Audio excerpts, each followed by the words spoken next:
Good morning, my dear friends.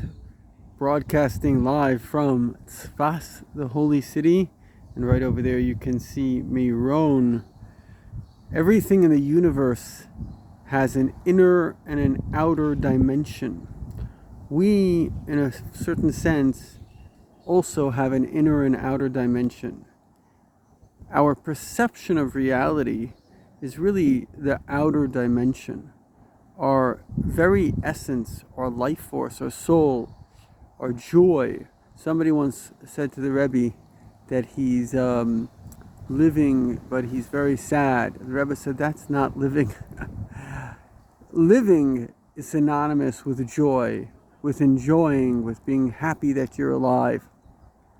And there's a great jealousy in the world. It's a jealousy of life itself.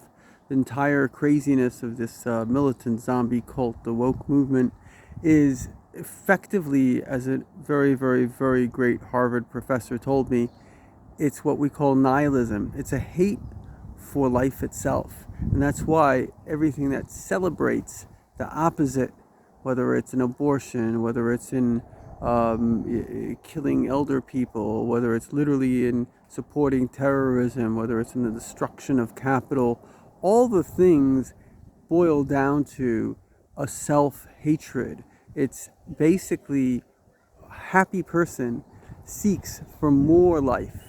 And this is what God has said in the Torah. He says, see, I have placed before you life and death, which doesn't make any sense. Why would you tell someone to choose life? It actually makes all the sense in the world. Because when we are happy, we are choosing life. And it's very important to choose it, to realize that behind Hitler, behind terrorism, behind subconsciously, it's not a conscious level, subconsciously, all these crazy ideologies that are literally promoting death is literally depressed people. People that are miserable, people that are scared, people that have anxiety, and they're actually depressed. There are two types of depression. There's a depression and repression. Depression is when I'm feeling bad about myself, and repression is when somebody else made me feel bad about me. So with repression also comes anxiety. Anxiety, the greatest anxiety that exists is fear of criticism.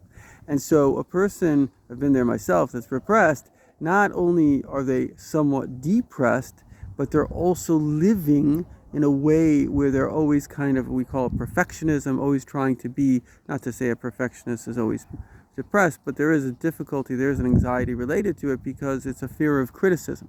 And so therefore life can be painful to these people, and therefore in a certain sense they can actually not want to be alive. And then they can even be jealous of happiness. What is bullying if not somebody that's jealous of somebody else that is just happy? And so we have to understand that this war between life, between real joy and actually death, sadness and misery is real. And once you understand it, you'll easily, because it's very easy to deal with things that you understand and very difficult to deal with things that you don't understand, you'll choose life now.